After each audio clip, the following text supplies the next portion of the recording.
All right, we'll call the special meeting February 25th, 2020 to order. Madam Clerk, roll call, please. The record will reflect that all members of council are present. All right, thank you. I called this special meeting because Friday night I received notification that Costa Mesa had filed a lawsuit against the United States and the state of California dealing with the potential removal of coronavirus patients from Northern California and placing them at the Fairview Development Center.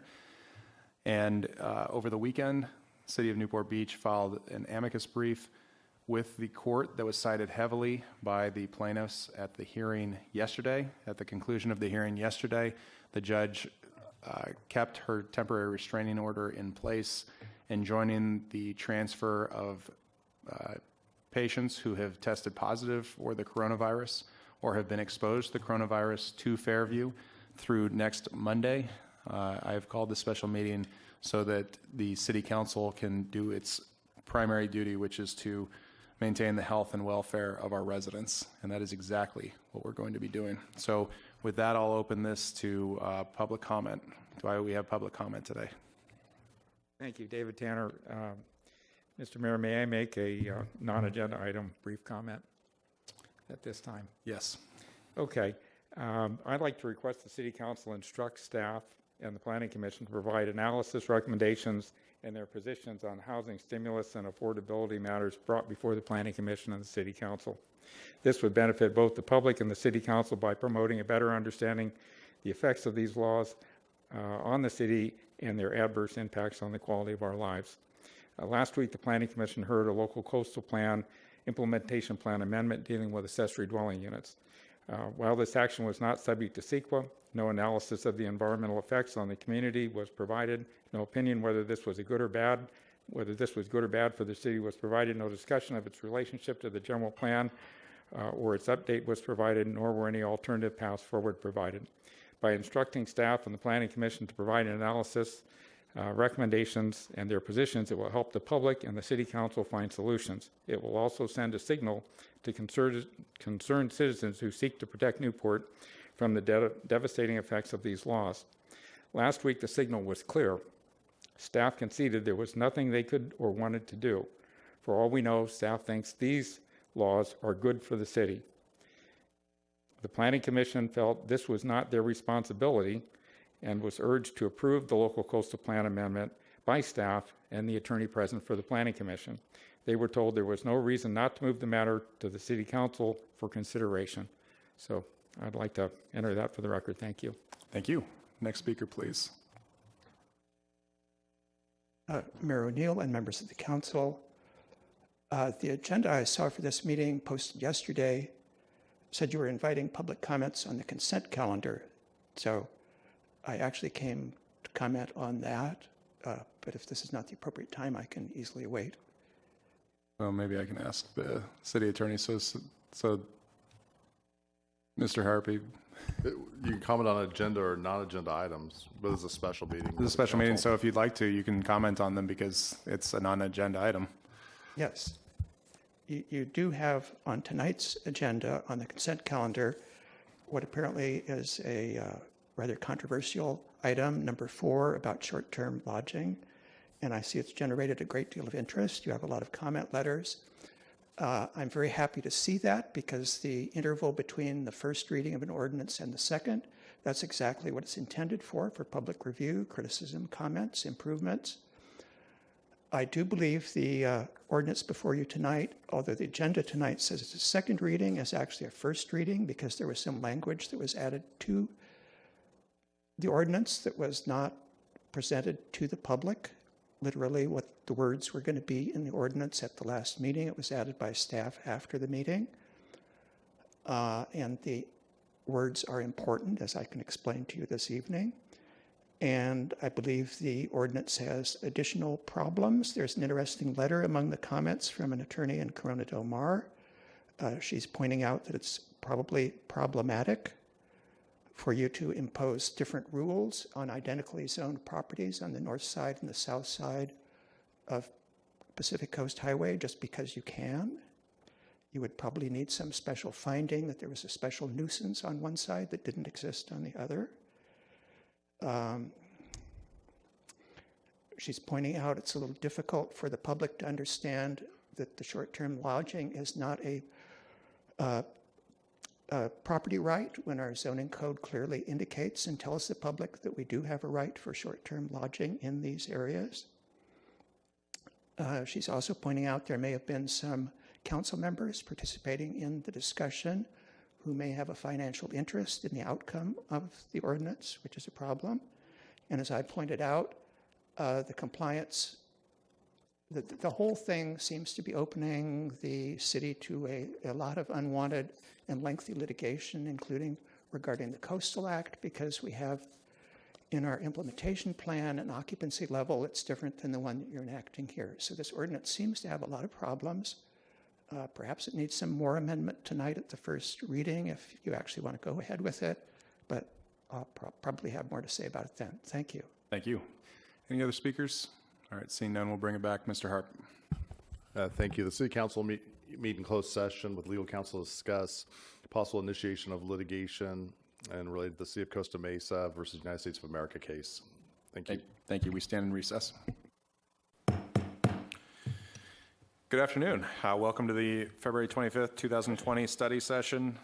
Madam Clerk, roll call, please. The record will reflect that all members of council are present. All right. On to current business. Item number 1, clarification of items on the consent calendar. Mr. Herdman. I have none. Ms. Dixon.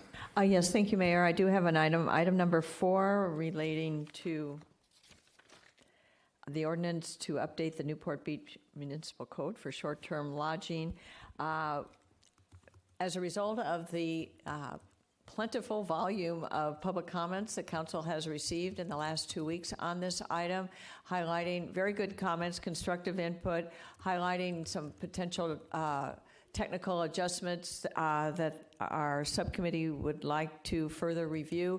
I am going to make a motion in the regular session that we refer this back to the subcommittee, the ad hoc committee, and we will not be discussing the matter tonight. The purpose of me announcing it now, if people will be planning to come or if they're listening, this is a consent item that will be making a motion, if it is adopted, to refer this item back for further review. Okay, thank you. Thank you. Mr. Muldoon. None. Ms. Brenner? None. Mr. Duffield? I have none. Mr. Avery? None. All right, and I have none. All right, so we'll move on to item number 2, the presentation to Peter Clark, the 2019 Newport Beach Junior Lifeguard of the Year. Mr. Uri, would you like to come up and do the introductions? Thank you. Appreciate it. Oh, you know what? For the purposes of being at home, we'll need you at the mic. Thank you. Okay. Thanks very much. My name is Mike Ewer. I'm the trainee captain for the Newport Beach Lifeguards and also the supervisor for the Junior Lifeguard program. Thank you, City Council, for supporting our program, number 1, and also supporting the Junior Lifeguard of the Year award. This is a tough award to give out because we have 1,350 kids in our program. And after talking to all of our instructors, it was a clear choice. Peter Clark is our Junior Lifeguard of the Year. Peter, if you could stand up. All right.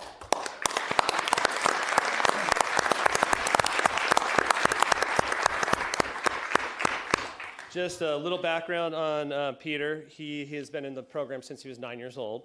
And in those years, he's consistently shown like an eagerness to learn, a never give up attitude, and always upholding the pride that we ask him to do in junior lifeguards and representing our program. As he got older, Peter developed into kind of a natural mentor. All his instructors over the years have came to me and told me little bits and stories about him. I wasn't there as a junior guard instructor all these years, but talking to him, it was super interesting. As a junior guard, he would help out the kids who were even younger than him complete the long distance swims they do out in the ocean, help in the surf line, and along the competition routes that we do. Even as a younger junior guard, he's always been a consistent role model. When I asked some of the instructors about Peter Clark, who is Peter Clark, several of them right away mentioned helpful, a role model, a team player, and a waterman. Pretty good descriptors. And he embodies the junior lifeguards' 3 R's, which we, do you remember them? Represent, respect, and responsibility. And he's also a fierce competitor.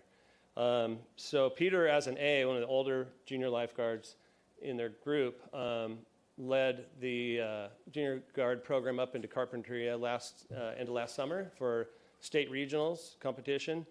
And of course, in normal form, he signed up for as many events as he could. He did the, what I have here is the paddle relay, individual distance swim, the individual paddle, and he led the rescue relay team, and they got 4th in the state, which is a pretty good accomplishment. Since we don't focus entirely on competition, our base is education more and water orientation. So if that's not enough, Peter proved himself again a couple of weeks ago at our lifeguard tryouts, now that he's old enough to be a lifeguard, in the freezing cold waters, which I was glad I didn't have to do that day. And he scored high in the swim, the run, swim, run, and got through the interviews with flying colors. And so we're going to have him back in this spring in the Basic Lifeguard Academy. All right.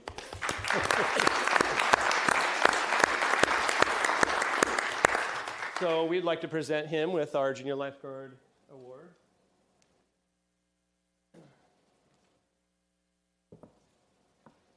And there it is. Peter, good job. Congratulations. All right, so Peter, if you'd like to say anything, you're more than welcome to. I'm going to read a proclamation after you're done, and then we're going to take a picture over near the flags, but go right ahead. The mic is yours. All right. So, thank you, Captain Yuri, for those kind words. Also, thank you to all the City of Newport Beach, all the instructors, group leaders, and safety aides for just making the program the way it is. This program has been so great and influential that, as he said, I am now on the path to becoming a Newport lifeguard. Lastly, thank you to my parents for just all they have done and getting me on the beach that D year. Thank you. Fantastic. Mayor O'Neill, I'd also like to introduce Tim and Patty. Peter's Must be so parents. proud. Yeah. Congratulations. So we have a proclamation for you. I'm just going to read it real quickly. Whereas Peter Clark was selected as the 2019 Junior Lifeguard of the Year for exemplifying the values of the Junior Lifeguard program, and whereas Peter embraced the 3 R's, respectful, responsible, and representative, always be respectful of yourself and others, and be responsible in all you do, because as a Junior Lifeguard, you are a representative of the city and the Newport Beach Lifeguards. And whereas Peter's most prominent qualities are his dedication to the team, eagerness to learn, work ethic, and a never-quit attitude, he is enthusiastic to engage in any and all ocean and beach-related events. And whereas Peter has excelled in all academic aspects of the program, showed excellence in the rigorous physical events, and displayed outstanding sportsmanship by encouraging others to succeed. And whereas Peter has provided leadership and safety for younger junior lifeguards, developed into a mentor, and has been a consistent role model, he was most reliable and helpful, taking direction well and assisting wherever possible. And whereas, while representing Newport Beach at the California State Regionals competition, Peter emerged as the department leader by entering the maximum 4 events, leading the swim relay, placing in the individual distance swim and paddle relay, and leading the rescue relay to a 4th overall in the state. It was clear to staff, teammates, and bystanders Peter stood out, leading by example and putting into action the core values representative of the Newport Beach Junior Lifeguard program. Now, therefore, I, Will O'Neill, Mayor of the City of Newport Beach, on behalf of the entire Newport Beach City Council, do hereby commend Peter Clark for being the 2019 Junior Lifeguard of the Year. Congratulations.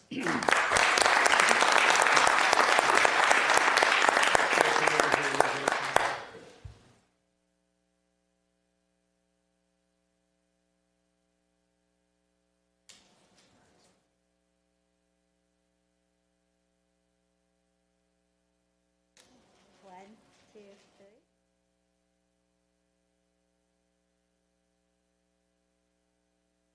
Have one for social media.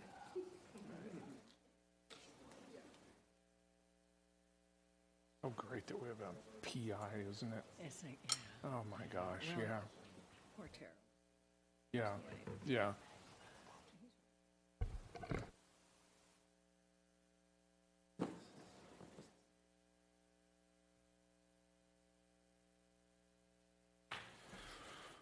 All right. Item number 3, continuing the year of the volunteer. Laird Hayes, come on up.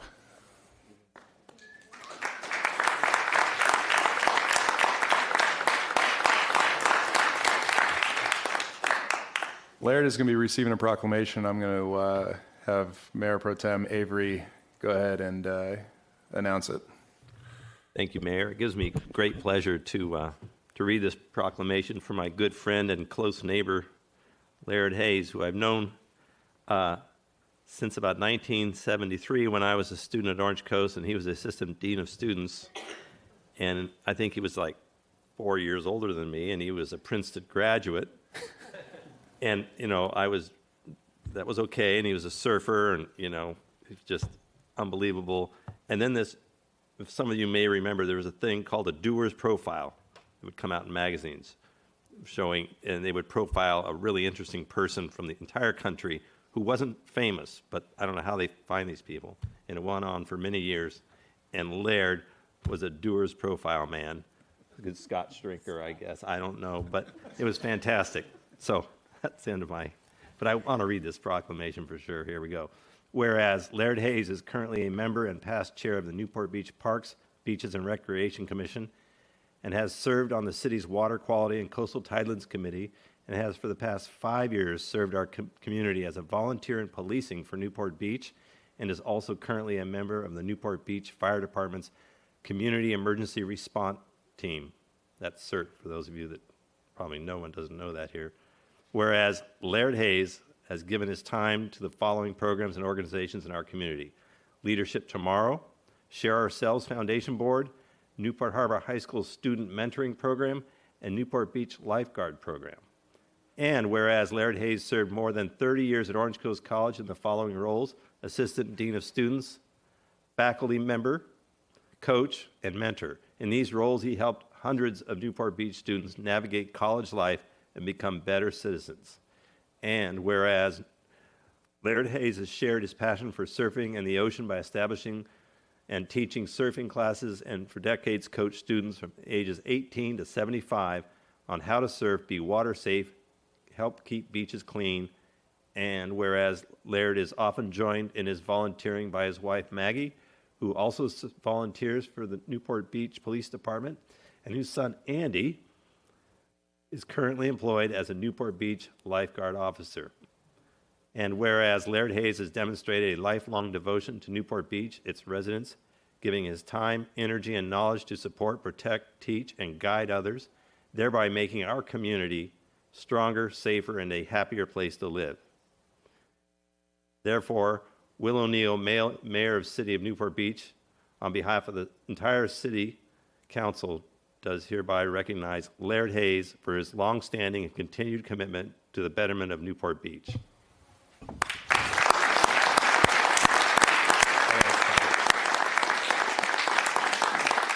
All right, Laird, you have the mic, and we won't put a timer on, but...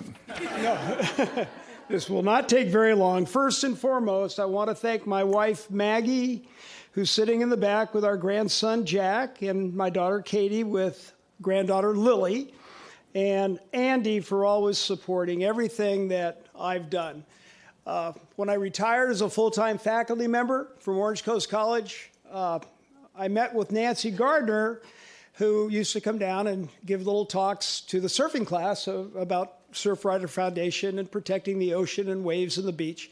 And I said, Nancy, I want to get involved in the city. Do you have any suggestions? Because I had no idea how any of this stuff worked. And she said, yes, I think the Parks, Beaches, and Recreation Commission would be a perfect place to start. But there wasn't an opening, so I was on the Water Quality and Coastal Tidelands Commission, and then an opening opened on Parks, Beaches, and Recreation, and filled out the applications. And fortunately, I was appointed by the City Council, so I appreciate that opportunity, and appreciate all 7 of you for reappointing me on the most recent term. This is an easy city to volunteer for. Got a great police department. John Lewis and I have been friends for years. Gary Clementi is just an amazing individual, school resource officer, as most of you know, at Corona Del Mar High School, and just an outstanding representative of law enforcement in our community. Just so lucky to have him. Sean Bolton, the principal at Newport Harbor High School, is standing in the back, and Sean and I have been dear friends for many, many years since he was a student at Orange Coast College. It's amazing how the tentacles of Orange Coast just reach out everywhere in this community. And Sean has been incredibly supportive of me and the community, and being part of the junior mentor program at Newport's just a real honor. And Tom Fischbacher, another friend from the police department, whose son Adam was in my surfing class, an amazing young man, a police explorer, and now he's volunteering and helping me teach the class. So the friends that I've made, Jeff Boyles, whose son, as you know, Braden had a tremendous year at Edison High School this year. Jeff sent Braden to our quarterback camp years ago, so I got to know Jeff through that. But the real story about Jeff was years ago when Andy was a youth water polo player. There was an end-of-the-year party at A Street, and the surf was, pretty big, but it wasn't that huge.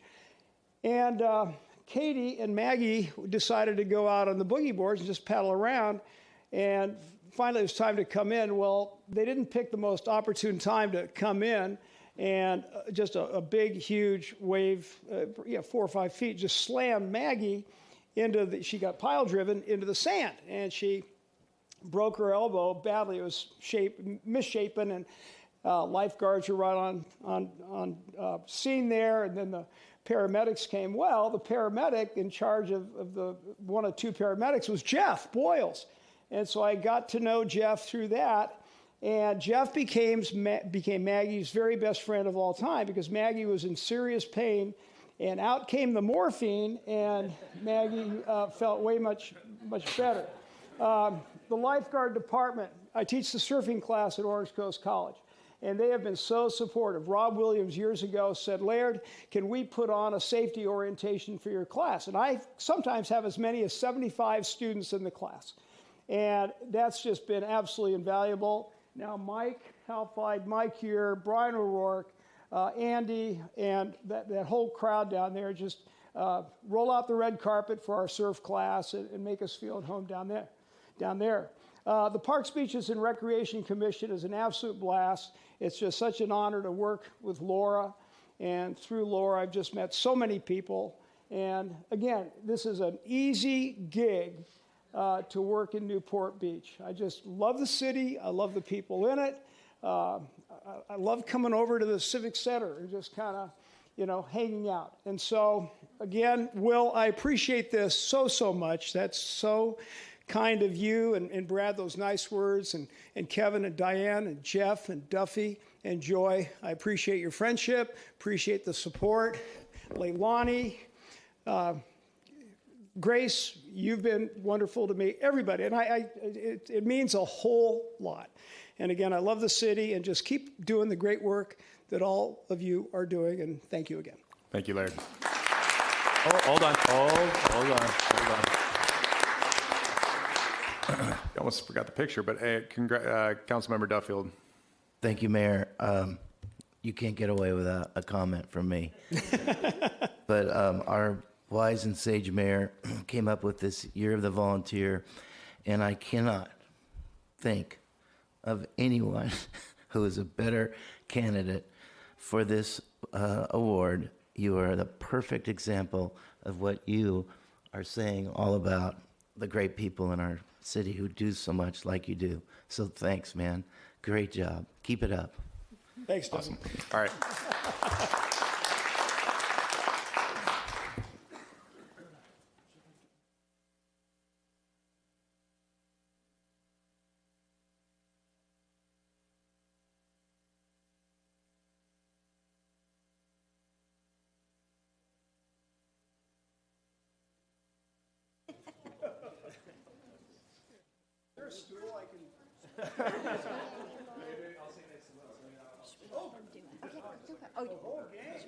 You want to do this one first? Yeah, do that one first. 1, 2, 3. One more. 1, 2, 3. I like that one. You like that one? Awesome. I agree. It's a good one.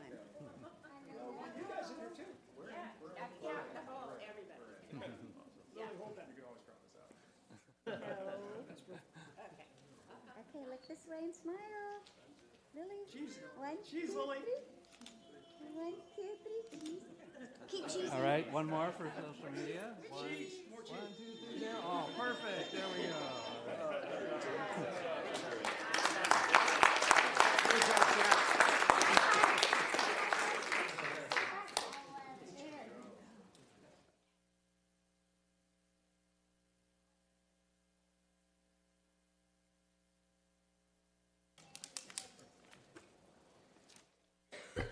See, the fun part of our view is when she said cheese, you all smiled.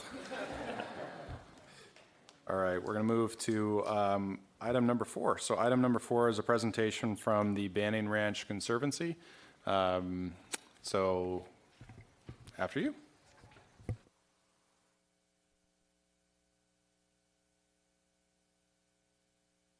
All right. Hi, my name is Terry Welsh, and I'm president of the Banning Ranch Conservancy. You're also going to hear tonight from our vice president, Suzanne Forster, and our executive director, Steve Ray. But personally, for me, it is always an honor to speak before this council. And you may know me as the guy who has chaired a monthly Banning Ranch meeting since 1999. And allow me just to relate a sentiment that has been growing in my heart through the years. You know, the United States Constitution, First Amendment, guarantees 5 basic freedoms to all Americans. And, you know, we all know about the freedom of the press and freedom of speech and freedom of religion. But the 4th freedom is the freedom to peacefully assemble. And I can tell you, after something like 250 Banning Ranch meetings over 21 years, how important that is meant to me. It just keeps getting more and more important all the time. And may we never lose that freedom. I want to share a couple dirty little secrets about environmental activists that I've learned the hard way through the years. First of all, environmental activists are not active people. We're very sedentary people. We sit all day in front of a computer screen, usually answering environmental emails. And the other one is environmental activists seldom actually experience the environment. It's because we're so busy trying to save it. And that's true. Anyway, enough of that.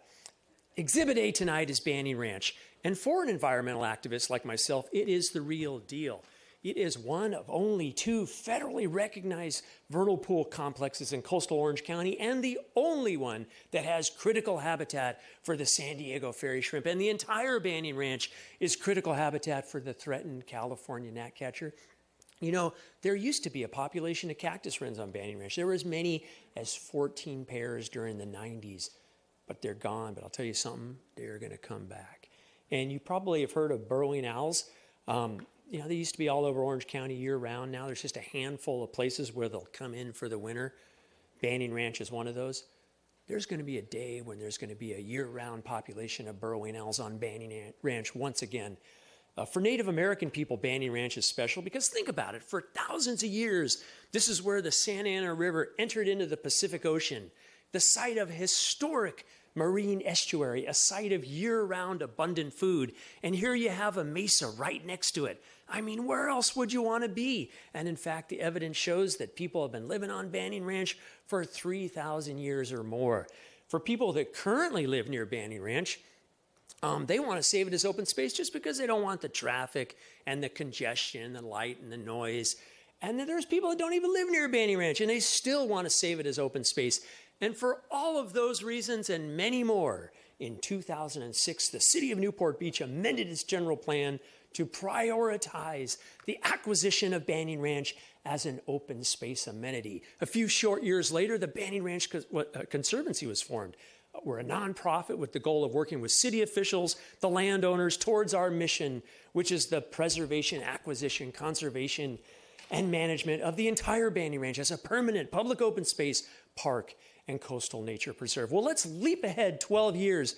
Here we are in 2020, and thanks to an incredibly generous donation of $50 million from the Randalls and the amazing professional work of the Trust for Public Land and the landowners themselves who have seriously opened their mind to alternative future uses of Banning Ranch. We are closer than ever to realizing Newport Beach's Banning Ranch dream.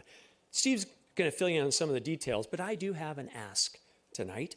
Now, as crazy as it may sound, $50 million is not enough to buy Banning Ranch. We need more money. And I'm not expecting Newport Beach to write a check for the difference, although that would be nice.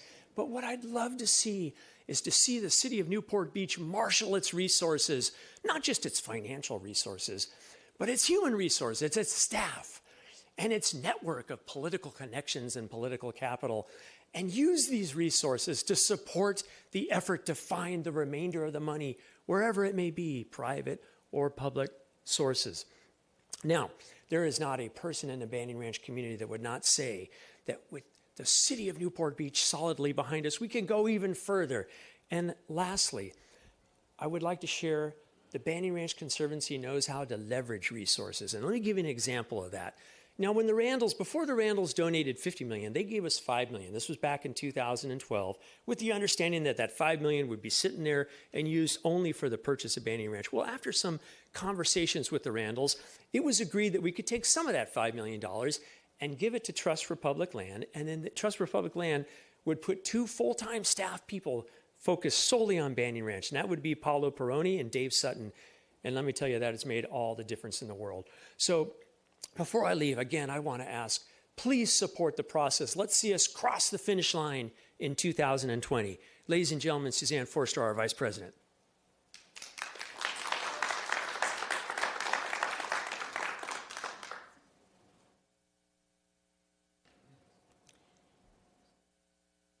So as Terry said, I'm Suzanne Forster. I'm a 47-year resident of Newport Beach. And yeah, there's a picture of it. And that's a shot of Banning Ranch from my place, actually, from where I live up in the bluffs across from Hoag Hospital. I'm also the vice president of the Banning Ranch Conservancy, and I have some happy statistics to share this evening. These are from a flyer released just last month by the current landowner, Newport Banning Ranch. And the flyer says that 15 million Californians live within an hour's drive of Banning Ranch. I thought I knew most of the stats on Banning Ranch, but that one shocked me in a good way. In my opinion, it can only mean that a coastal park and nature preserve on Banning Ranch is going to bring lots of joy to lots of people, 15 million if they all make it down here. So I think that I would like to think that's something we can all celebrate, and hopefully more than celebrate. I've had some impossible dreams realized in the last couple of years, and I don't want to push my luck now, but my new one is to live to see us, the Banning Ranch Conservancy and the CNB, work together, as Terry mentioned, to bring joy to lots of people. I think that would be very cool. But we need to hurry because I'm not getting any younger. A couple more happy statistics and then I'll wrap this up. In addition to all the visitors, the park will offer a mountains to the sea, hiking and biking path, connecting new routes to the Santa Ana River Trail. It will also offer Native American cultural program and amenities.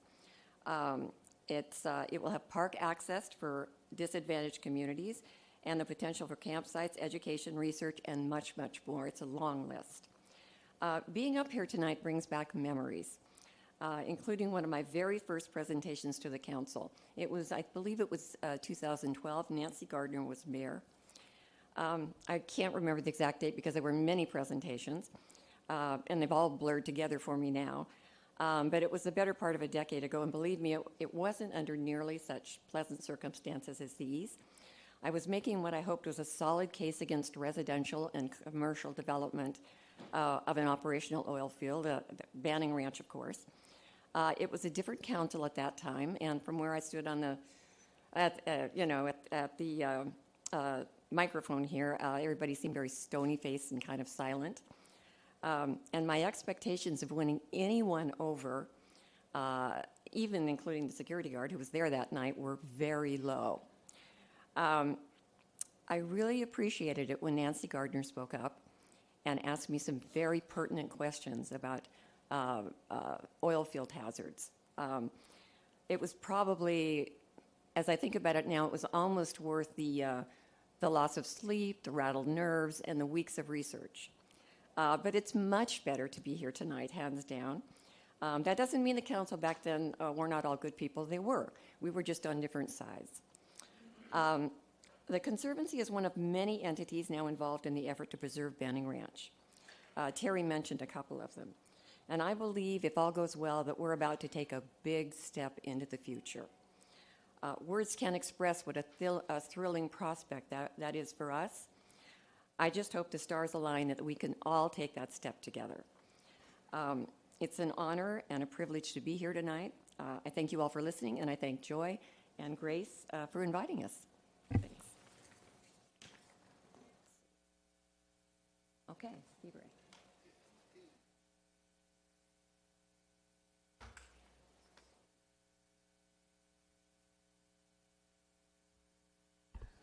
Well, good evening, Honorable Mayor and Council.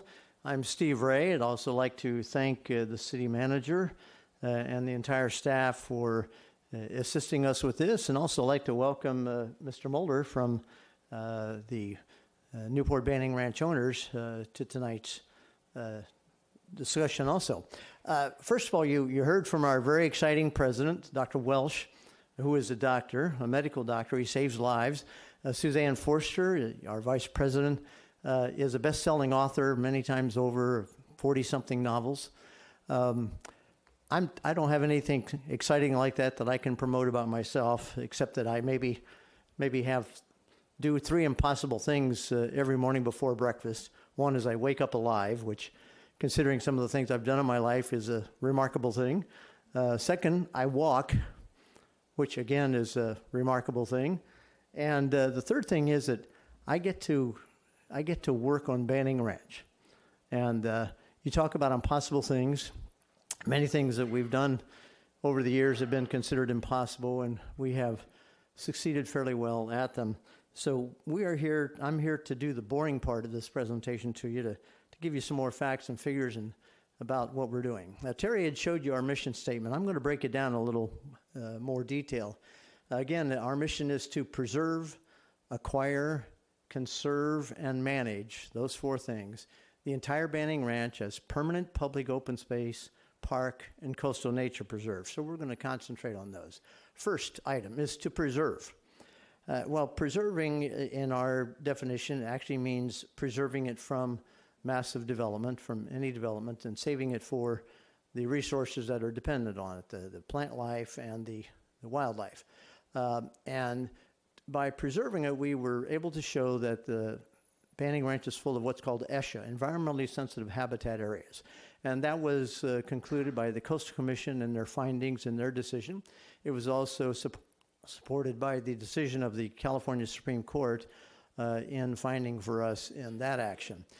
So Banning Ranch is a very rich and very wealthy place. Terry Welsh showed you a lot of pictures of the creatures that are there, and there are a lot of endangered and threatened species and what are other species that are called species of special concern on site. So they deserve to have a home just as much as we do ourselves.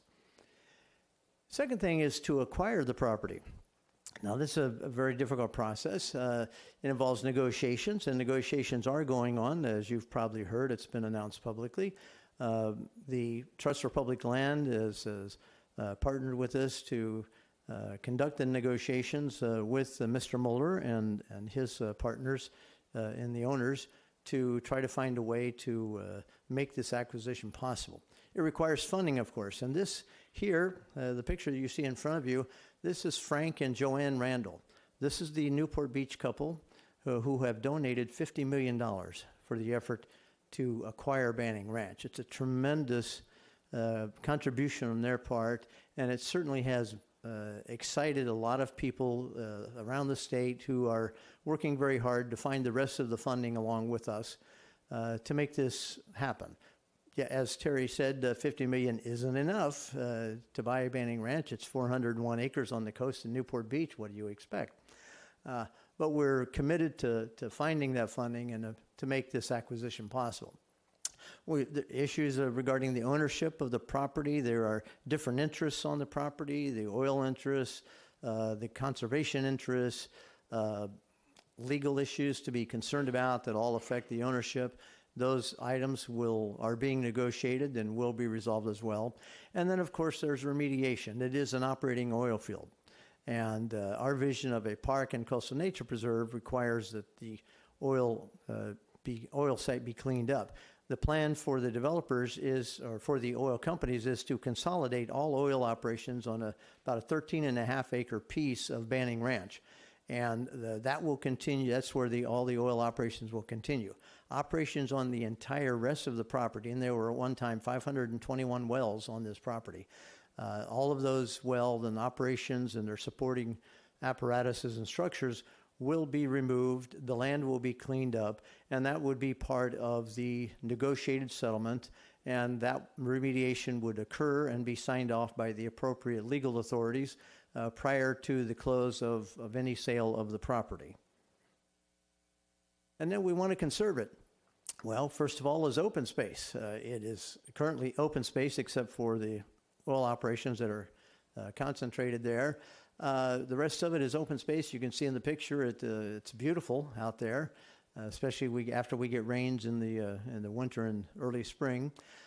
We want to turn it into a park for all people to enjoy, and a nature preserve, because we look at this as we want to save this for the animals and the plants and everything, but more than that, we wanted to save it for us, because we need it as much, if not more, than the creatures who live on that spot, because we need a place to go to clear our minds, to enjoy ourselves, to take our kids, to acquaint everybody with nature, to educate our population. So it will be a nature preserve for the creatures, the wildlife, and the plants who live there, but it will be a park for the rest of us to enjoy. And that will require a lot of restoration. The place has a lot of healthy plant life, like you see right here in the picture. That's called Encelia californica, also California sunflower. And that is the basic building block of coastal sage scrub habitat, which is one of the 10 most biodiverse habitats on Earth, according to the United Nations. And that's right here in Banning Ranch. So we want to restore all of it to native plant health like this. There are a lot of non-native invasive species there that have grown over the years. Our plan is to remove all of those and to replant with all natives and have a very, very healthy environment that all of the wildlife who are dependent on it will have. And then we want to manage it. And by managing it, I mean, first of all, we're going to have a team of people and an organization that will manage the property, and it will provide public access. That is certainly one of the requirements that all of us, both the owners, us, Trust for Public Land, and state agencies that we're talking to, and other local public agencies, everybody wants to see public access on Banning Ranch, so open it up to the public. And there will be trails allowing people to go around through the property. There will be preserved areas for the animals and plants, but there will be areas where the public can go through as well and enjoy it.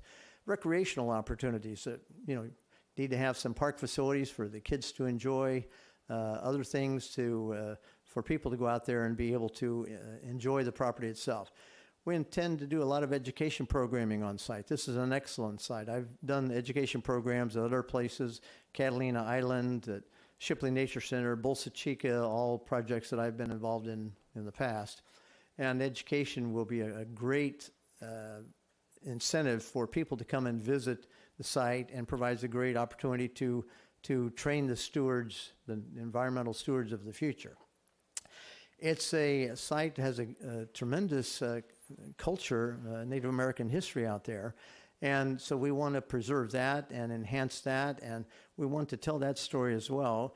And we are partnering with the Native American communities, the Hakshiman and Tongva nations, the Native nations in this area, as to what the future of the site can hold in terms of providing opportunities for the Native Americans to enjoy their heritage and to celebrate their heritage. And then we're going to have a lot of other partnerships, not just with the Native Americans, but with public agencies, with other environmental groups, with community groups, hopefully the City Council of Newport Beach, that will enable us to have a tremendous asset here. And as Suzanne mentioned, there are 15 million people that live within an hour's drive of this site. So there's a great opportunity for tourism here. I don't know if you're aware, but birding, people that like to go out and watch birds, is a $40 billion a year business in the United States. When I restored the Shipley Nature Center, I walked up to the gate one day, and we'd found discovered a bird on site called a Philadelphia vireo, kind of a rare bird. And I walked up to the gate one morning, Monday morning, and there was a line going way out of sight, down to the corner, around the corner. And I was walking along, asking everybody, "What are you here for?" And they said, "Well, we came to see the Philadelphia vireo." And I said, "All of these people?" And I started asking, "Where are you from?" Well, they were from Rancho Cucamonga, they were from Fontana, they were from Santa Barbara. And then there were these two ladies, and I said, "Where are you from?" And they said, "We are from Belgium." I said, "Like the country in Europe?" And they said, "Yes." And I said, "You were here visiting or something?" And they said, "No, we came over to see the bird." And I said, "You flew over here to see this bird?" And he said, "Yeah, it's on our list. We want to see it."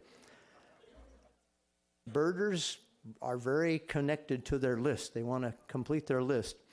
So these ladies came all the way from Belgium to see this bird. They stayed in the hotels, they ate at the local restaurants, they bought a lot of gifts and shopped in all the retail stores in downtown Huntington Beach. We can have that same thing here in Newport Beach. People will come. You know that famous baseball movie where they said, "Build it and they will come"? Well, opening Banning Ranch, people will come to see it because it is a tremendous asset and offers a lot of opportunities for people. And the other thing, too, is we have a plan called the Orange Coast River Park that I've been involved with for over 20 years on this plan. And the idea is to connect all of the open spaces at the mouth of the Santa Ana River into one large open space with common trails, common interpretive signage, common opportunities for visiting, and this will open it up tremendously as an economic engine for this city and, in fact, the entire surrounding area. And it connects directly with the Santa Ana river trail there that goes 110 miles from the ocean entrance right there all the way up to the top of Mount San Gorgonio. I was the head of a group called the Santa Ana River Watershed Alliance, and that was our project to make that happen. People come from all through the watershed to hike that trail, and there's even a book written about that trail guide. So, and then we can connect from there out to other places like Newport Back Bay and Bolsa Chica and bring all these together into one large connected area where people can hike and bike and stroll and enjoy themselves and learn about nature. And we've been working on a concept, our conceptual vision for what Banning Ranch could have. This is an example of what it could look like with all of the various habitats. You see from up in the north there where you have the wetlands, and our plan would be to reconnect that wetlands to the tidal flow and have full, healthy wetlands on site. There are willow wetlands, which are freshwater wetlands up there that house and the endangered species, Least-billed vireo. There's a coastal sage scrub all over the area. There are grasslands there in the yellow where the burrowing owls burrow, and you'll see kind of looks like a purplish there. That's the California purple needlegrass. That is the state plant of the state of California, and it is on Banning Ranch, and that habitat would be protected. And there will be hiking trails, a little hard to see on the big screen up there, but you can see there are hiking trails around. There are these red dots where you could put overlooks and interpretive opportunities. We are looking at boardwalks going across the wetlands there out to other additional outlooks. Could have a hiking and biking trail combined, coming onto the property and going out into the other areas of the Orange Coast River Park. Could have an area where the recreational facilities are put in there.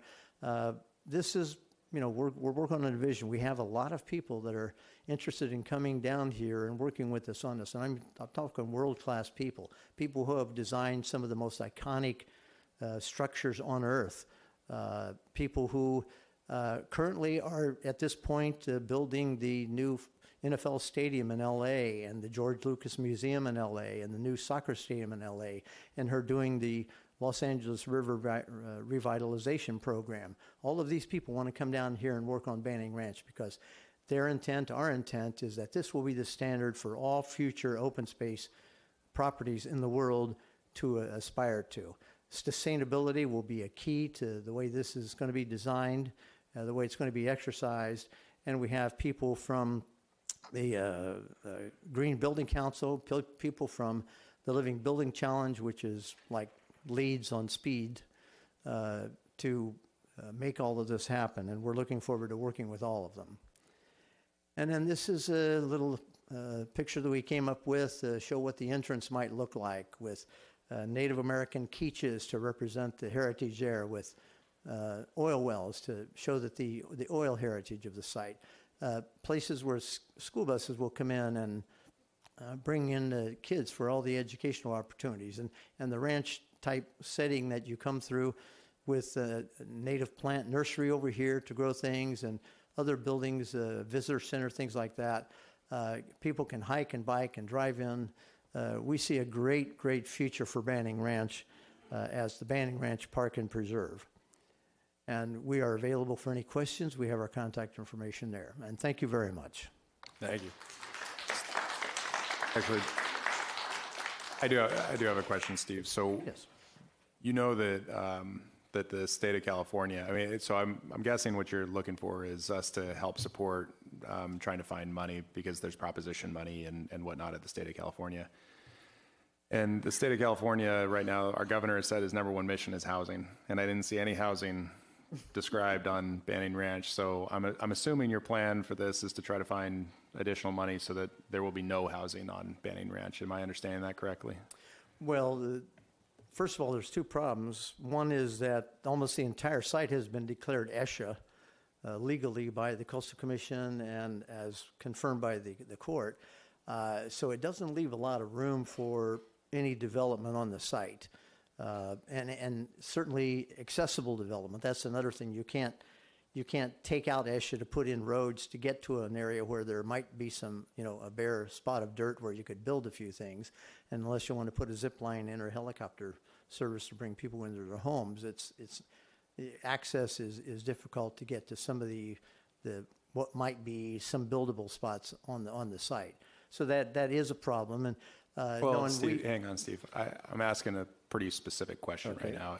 Assume for a moment that there's a Coastal Commission turnover where people have a different interpretation of what you've just described. Right. I'm asking if you're going to the state of California and would like our support for it to go get money, substantial amount of money, it sounds like, is the goal to have no housing at all on Banning Ranch?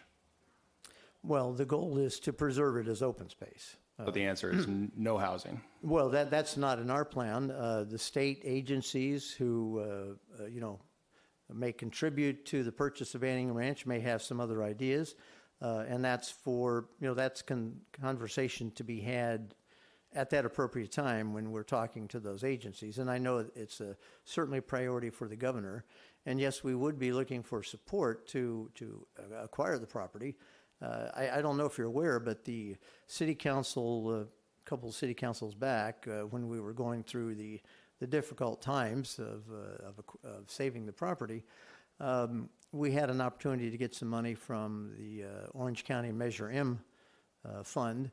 And the city council at that time were very kind and generous and wrote a letter of support in our efforts to secure funding from Measure M at that time. And we would certainly like for this city council to provide that same kind of support. This site can be a tremendous resource for the city of Newport Beach to be associated with. Yeah, I understand that. I think what I'm trying to explain, I'm trying to say is the state has put us in a pretty tough position right now, and we've been very clear about that when we've been sending letters to HCD and whatnot, that we've been told on the one hand, build 4,832 units with 1,450 of them being very low income, and on the other hand, don't build anything, right? And the different government agencies telling us different things. And so I would just say the challenge for us, the challenge for us is that we've got the dictate of 4,832. We've got an area right now that's still in our housing element that shows 1,375 units, I think, on Banning Ranch, and taking away an entire area while we're trying to figure out where to even put housing to or trying to place things into a housing element is a really difficult proposition for us. And so in the discussions with the state that you're having, if there's an opportunity for this to turn into open space, it'd be fantastic if we could get a substantial reduction in the amount of housing dictate that we've received from the state of California. That's the place the state has put us in a really tough, rock and hard place on this. And I just want to make sure I'm explaining this correctly, because I don't think anyone dislikes the Banning Ranch Conservancy by any stretch. I think that you're going to want help from the state, and I understand that, and we want help from the state too, and that's pretty difficult. So anyway, I'll kick this over to Ms. Brenner. Okay.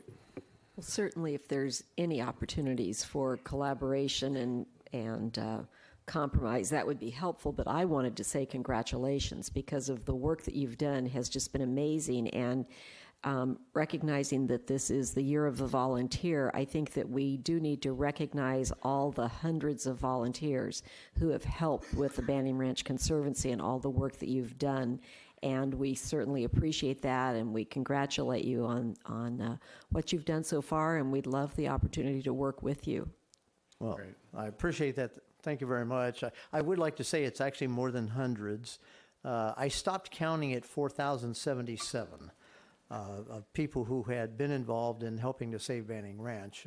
It's gone up quite a bit since then, but I got tired of counting at that time. That's amazing. And we would, seriously, I had addressed this to the council once before, that we certainly understand the difficulty that the city has with these new requirements, the RINA requirements that are out, and we would be happy to work with the city to try to identify other options. We certainly, I know that the 1,375 that is zoned in the code, that is zoning that's allowed if there is no opportunity to acquire and conserve Banning Ranch as open space. There is a condition for that 1375 in the general plan. And in terms of whether that's achievable at all, probably not, especially given that the plan that was rejected by the Coastal Commission included only 895 housing units at that time. And that was not acceptable either, given the constraints, the environmental constraints on the property. I would not like to be sitting in your shoes right now, dealing with this problem. And if there's any way that we can meet with you to try to work out something, and as we talk to people at the state, and we're going to be having a lot of conversations, I think, with people in the state, we would be happy to try to provide a perspective that the city has on this issue as well, and make sure that we fairly represent that. Appreciate that. Mr. Muldoon. Thank you. And this does not require response. You can sit down if you would like. Oh, okay. Thank you. All four legs are getting tired. Thank you. A nice presentation. I hope you're successful in raising the funds. I'm sorry. I'm speaking right now. Why don't you go first, and then I'll go. Mr. Beek, sorry, we haven't opened public comment yet. If you wouldn't mind taking a seat for just a moment, Mr. Muldoon is speaking. Thank you. Why don't we just let him go first? That's fine. I've lost my train of thought. Okay, all right. I'm sorry, Mr. Beek. I apologize. We'll open, Alan. I'm sorry. We'll open public comment now if you'd like to speak.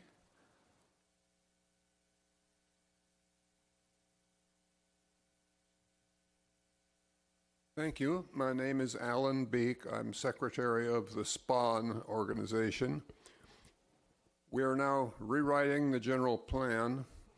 15 years ago, we rewrote the general plan, and some of us tried pretty hard then, but we failed.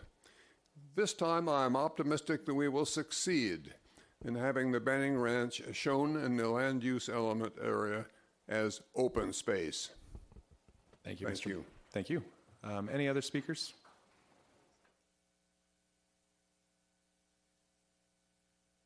Mayor O'Neill, members of the council, my name is Jim Moser. Regarding the housing question, we've been speaking tonight like Banning Ranch is in Newport Beach. My understanding is Banning Ranch is surrounded by Newport Beach, but it actually currently is unincorporated county land. Newport Beach has never formally annexed it. It's within what's called our sphere of influence.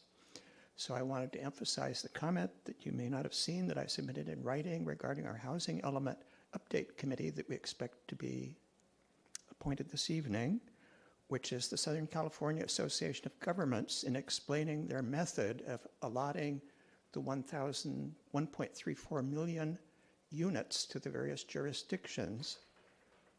Unincorporated land that's merely within a city's sphere of influence was not counted as part of the city's responsibility. So our 4,832 units are not based on Banning Ranch. It was not taken in consideration in assigning those to us. And I would flip that around and say that we cannot probably take credit for it. It's in our housing element now, but it was not the basis of the assignment to us, and I don't think anything we planned for it could be taken as credit towards that, since it was not the basis of it. Thank you. Thank you. Next speaker, please. Good evening, Council. Terry Kochen, Costa Mesa resident and a member of the Orange County Model Engineers. We run trains in Fairview Park where it's more fun than Disneyland. The lines aren't as long and it's a whole lot cheaper. I'm also a supporter, as you can probably tell from the hat, I think, of Banning Ranch. And I would like to say there's been kind of a semantic disconnect in the housing element that's going on. I keep hearing the words affordable housing. We don't need affordable housing. We need cheap places for the homeless to live. And I hope that we can reach a compromise on all this. That's really all I have to say. Thank you so much. Thanks, sir. Next speaker, please. So we're gonna. All right, no clapping. Come on up. Next speaker, please. Good evening, and thank you for the opportunity to speak. I'm Patricia Martz, Professor Emerita in Archaeology and Anthropology at Cal State LA, an Orange County resident since 1976. And I'm the president of the California Cultural Resources Preservation Alliance. And our alliance is against any development within Banning Ranch, and we support the Banning Ranch Conservancy's plan to purchase and preserve Banning Ranch, the cultural and natural resources that are there. Banning Ranch is the last remaining unprotected open space within Orange County coast, and despite oil well development, it supports a very valuable ecosystem. And it is this ecosystem that led the Gabrielino Tongva and the Juaneño Hahashiman ancestors to settle there, collect plants and animals, hold ceremonies, and bury their dead. It is this ecosystem that, together with the archaeological sites that form Banning Ranch traditional cultural properties and traditional cultural landscape, and these are listed with the Native American Heritage Commission. Originally, there were 8 recorded archaeological sites in Banning Ranch, and due to the impacts of the oil well development, there are only 3 that qualify for listing on the National Register of Historic Places. They are listed on the Native American Heritage Commission Sacred Lands Inventory. And this is because they are part of the pre-contact historic village complex of Jenga. In addition, the entire Banning Ranch property is listed as a traditional cultural landscape. Over 90% of coastal archaeological sites in Orange County have been destroyed to make way for development. This site, this area, represents significant spiritual and cultural losses for the Native American culture and ancestors and the descendants today. And it's time that Native American spiritual and cultural values are given the consideration and respect that they deserve. So we urge you to deny development of Banning Ranch and to support preservation. Thank you. Thank you. All right. Next speaker, please. Sorry, if you're planning on speaking, come on up. Okay. My name is Kathleen Andrews, a 31-year resident of Newport Beach. I had a plan thing and I scribbled all over it, all this wonderful stuff about that we've been talking about thanking you for taking the steps you've taken so far to preserve Newport Banning Ranch, and how we really can't underestimate the expertise and dedication of the people that have been working for Newport Banning Ranch Conservancy, and just how beautiful Bolsa Chica is. It's even reflected in the name, and it's how essential it is for the migrating birds, those incredibly cute burrowing owl, and the archaeological treasures. And as I was thinking that we've got this housing pressures, and I got this vision of Central Park. We've got Manhattan, and then there's the open space. You know, it's because we're thinking about how many people want to live in New York, and they put up this sentence, we aren't going to go past this one line. And they said, you know, I think Bolsa Chica's that to us. I think we can have this vision. We can make this river park happen. We can keep that in our minds and say, you know, imagine this open space with those incredibly cute burrowing owls and people jogging through that and the kids learning. And we can do this. And I'm really confident that we're wonderful problem solvers and we'll get the housing that we need.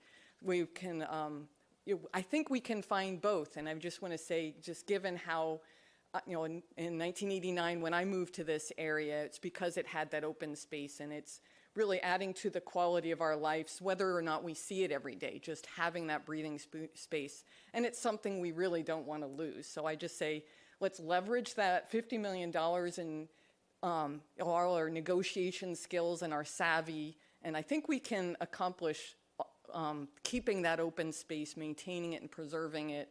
And it's just too valuable of a mistake to do anything else. Thank you. All right. Any other speakers? All right. Well, thank you all very much for being here, and thank you for the presentation. Very informative. So with that, Madam Clerk, are we moving to public comments? Okay. So we have public comments on agenda or non-agenda items. Oh, I'm sorry, Mr. Muldoon. I apologize. Oh, it's okay. Go ahead, Mr. Muldoon. Yeah, thank you. I wanted to give a little civics discussion. I appreciate your efforts, and you're doing the right thing by raising money. What I think was not right, and there's this notion that you're going to take this land from someone else using regulation. And you cited the Constitution of the United States, and the fundamental principle of the Constitution is enshrined in the Fifth Amendment. It says you will not take land for public use without compensating the person, the private owner. And that's not some arbitrary provision. That's actually the heart of the Constitution. As a matter of fact, the Founding Fathers almost worded it that we're here to for the pursuit of life, liberty, and the pursuit of property. They viewed property as a fundamental right that ensured you had protections and other avenues. And Milton Friedman would say economic rights are the foundations for all freedoms we have, like freedom of religion and freedom of speech. If we don't have those rights, essentially a king or a tyrannical government can push us around because we have no resources. Well, the point I'm trying to get at is, for those who are at home, or for those of you who are even in the audience, it's not your land, and it's owned by a private entity. And I think you're doing the right thing with this approach. But at the end of the day, what has gone is here is in my opinion, has not always been the right thing. And we have a severe housing crisis, but even as the governor wants to try to fix those housing issues, he's taken away property rights at the same time. And I think that we need to find a balance. I actually think that this approach is a balance because you're going to raise the funds. But along the way, I just think it's important that we can't lose our eye on the bigger picture, which is that these property rights of private individuals, whether they're incorporated or not, are very important for our society and for our children. They've done a great service to us in a Western democracy thus far. So as a history and constitutional buff, I had to say that. Thanks so much. All right, thank you. Okay, we're going to move on to public comments. Do we have public comments on non-agenda items? All right, seeing none, Mr. Harp. Thank you, Mayor O'Neill. The City Council will adjourn to closed session to meet with legal counsel regarding item number 4A, discuss the notice of intent to commence cease and desist orders dated January 28th and January 30th, 2020, from John Ainsworth, Executive Director of the California Coast Commission, related to alleged prohibited encroachments on Peninsula Point in the city of Newport Beach. Both of those notices are on file with the city clerk here at City Hall at 100 Civic Center Drive. Thank you. Thank you. We stand in recess until 7 o'clock meeting.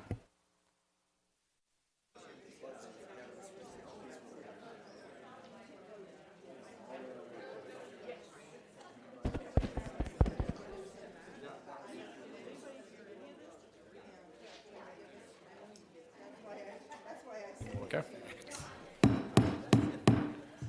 Good evening. Welcome to Newport Beach. Tonight is the regular meeting of the February 25th, 2020 council meeting. Madam Clerk, roll call, please. The record will reflect that all council members are present. All right.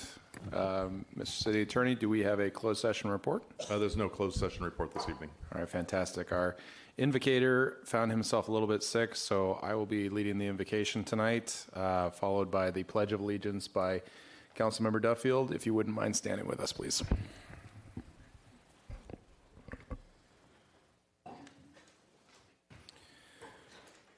Lord, we thank you for this day. We thank you for the freedom to gather in this place and exchange thoughts and words and to walk from here in safety. We pray for those who provide that safety here and abroad. We pray for those afflicted with illness that they may be better. And we pray that you give us wisdom tonight and the days going forward. Amen. Please join me in the Pledge of Allegiance.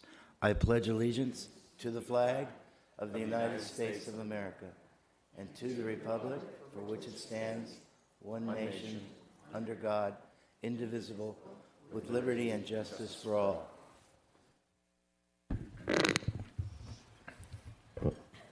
Thank you. So tonight we're going to be celebrating Corona Del Mar Residents Association. Karen Tringali, if you wouldn't mind coming up, I'll kick the presentation over to Councilmember Brenner. Good evening. Thank you all for being here. Whereas the Corona Del Mar Residents Association was formed in 1987 as a volunteer resident advocacy association working diligently to protect, preserve, and improve the quality of life in Corona Del Mar and provide a voice to residents. And whereas Karen Tringali has served this organization for more than 20 years in every volunteer role, including board member, chair of the annual meeting, chair of the election committee, technical information officer, secretary, vice president, and 6 years as president. And whereas Karen has led countless board meetings, dozens of annual meetings, published countless newsletters and email blasts, organized and maintained association archives and membership records, and has been the foundation and backbone of the organization, thereby inspiring the rest of the association to do more. And whereas, in addition to her work with CDMRA, Karen has been involved with the Newport Beach Fire Department's Community Emergency Response Team, CERT, program since 2006. Over the past 14 years, she has volunteered hundreds, if not thousands, of hours to better prepare the Newport Beach community for any unexpected emergency. And whereas Karen is one of the reasons the Newport Beach CERT program was awarded the 2012 FEMA Award for Outstanding CERT Program Initiatives and the 2013 White House Champions of Change Award, and whereas Karen's volunteerism goes far beyond those items mentioned here, including technical support and input for many other community organizations. Now, therefore, I, Will O'Neill, Mayor of the City of Newport Beach, on behalf of the entire Newport Beach City Council, do hereby recognize Karen Tringali for her many years of service to the citizens and community of Newport Beach.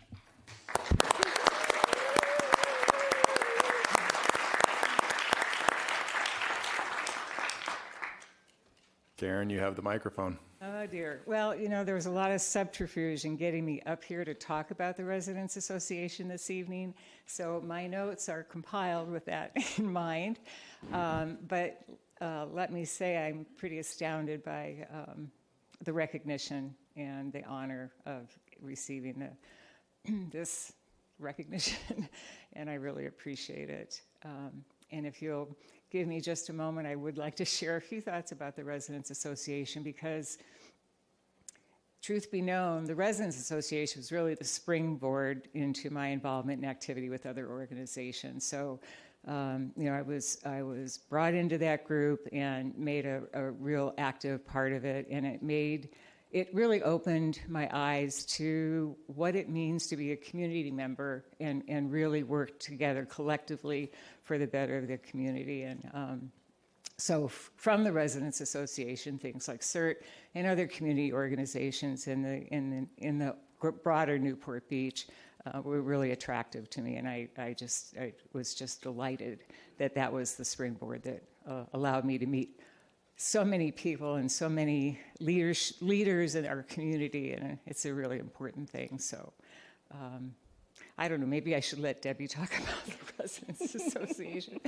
1987, Phil Sanson was the council member for Corona Del Mar, and he knew that it was really important for council members to have the pulse of the community. And so he reached out to some members of the community and said, help me understand what my group, my Corona Del Mar constituents need and want from council, and what their issues are and challenges. So he reached out to a group of people: Deborah Allen, Joy Brenner, Nancy Gardner, Paul Bartlow, Marge Sawyer, Bruce Beardsley, Myrna Ireland, Donna Wall, Val Scoro, and Lee Spencer, and they answered that call and formed the Residents Association. It started out as a small group of volunteers, a small group of homeowner and resident members. You didn't need to own a home in Corona Del Mar, you just needed to call Corona Del Mar your home. And so our membership expanded and grew to include all the new communities, the original community, the village. It represents about half of our membership.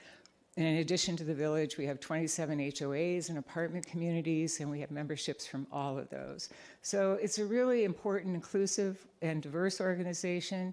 Each of those neighborhoods, just like Newport Beach, I mean, we're not homogeneous. The village has issues that are different than a planned community, than apartment dwellers. So, we work together. We work with every council member.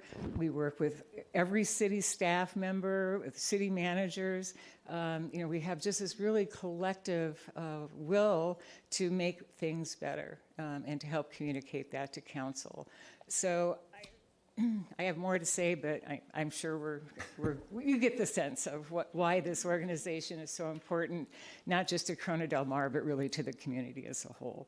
So again, thank you very much for this privilege and honor. Congratulations, Karen. Hang on. You get to take a picture too.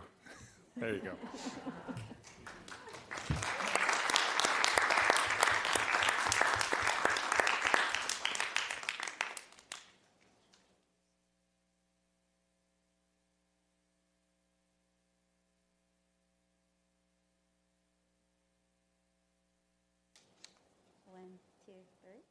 One more. And stay there.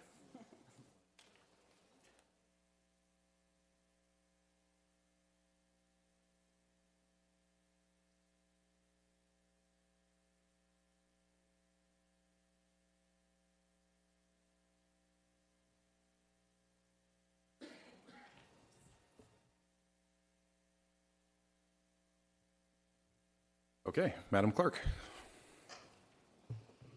The city provides a yellow sign-in card to assist in the preparation of the minutes. The completion of the card is not required in order to address the city council. If the optional sign-in card has been completed, it should be placed in the box provided at the podium. The City Council of Newport Beach welcomes and encourages community participation. Public comments are generally limited to 3 minutes per person to allow everyone to speak. Written comments are encouraged as well. The City Council has a discretion to extend or shorten the time limit on agenda or non-agenda items. As a courtesy, please turn cell phones off or set them in the silent mode. Okay, now is the time for City Council announcements and oral reports from City Council on committee activities. Mr. Herdman. I tell you at each meeting that I sit on the Vector Control Board of Trustees here in Orange County. Every city is represented by on the Board of Trustees. So part of my responsibilities is to give you an update, warn you against things, like the ankle biter mosquito that is actually known as the Aedes aegypti, but it is growing in Orange County, and I just want to bring that to your attention, but also tell you that Vector Control has a plan for the eradication of the growth of this particular ankle biter. Our April 20th starts Mosquito Awareness Month in the County of Orange. Excuse me. I've had a busy 2 weeks since our last council meeting. I want to start with a meeting that I attended yesterday that was organized by Representative Harley Ruda and his staff, and it has to do with, I hope most of you people know that for the 3.5 years, almost 4 years now that I've been on council, a great deal of my time has been devoted to aviation issues and John Wayne Airport. We had a most productive meeting yesterday. Harley actually brought the FAA to Newport Beach, California. There were 6 representatives from DC that came and met with us and listened to us and talked to us about NextGen, about what it has done to a good third of our community in terms of quality of life issues as it relates to overflights over their homes. Diane has joined the Aviation Committee just recently as vice chair, and I'm really looking forward to working with her on these issues. She has a great deal of expertise in this area, and Kevin does also. You know, I approached them 3 years ago, my first year on council, when a citizen group came to one of our meetings, and, well, not yet a citizen group, just a group of concerned citizens wanting to meet with the council. And I came up to Diane and Kevin after the meeting, and I said, would you be willing to meet with these people with me? And they did, and they've been very committed to this effort for the last 3.5, almost 4 years as well. What did we talk about? We talked about forming a task force. The Aviation Committee last night approved some initiatives for the year that we're going to go after. We're really going to go after with the FAA, with the airport, with the airlines. Our goal is to bring about some relief for the city of Newport Beach when it comes to overflight noise and pollution. So I just want you to know we're really, really working on it. And for the first time in 4 years, I am so optimistic about receiving cooperation from the FAA and about receiving cooperation from the airport and even the Orange County Board of Supervisors. So I'm optimistic about the time ahead. I attended a RENA symposium dinner with Diane and with Joy. It was a really good evening. I learned a great deal and was able to share some relevant information with our mayor following that. We also attended, Joy and I, the very next morning, an appropriations meeting on permanent and affordable housing, homeless shelter funding. Attended the Corona del Mar Residents Association meeting, Chamber Government Affairs, and I also attended my granddaughter's CIF playoffs basketball game. Go Miracosta. Thank you. Thank you, Ms. Dixon. Thank you, an excellent report on aviation. Thank you, Jeff. I look forward to serving with you. On February 12th, Mark Vukovich, our Director of Utilities Operations, and I attended the 2020 Water Policy meeting by the Metropolitan Water District of Orange County. So thanks to Mark, I have certainly more knowledge of our water policy and the issues affecting the state of California.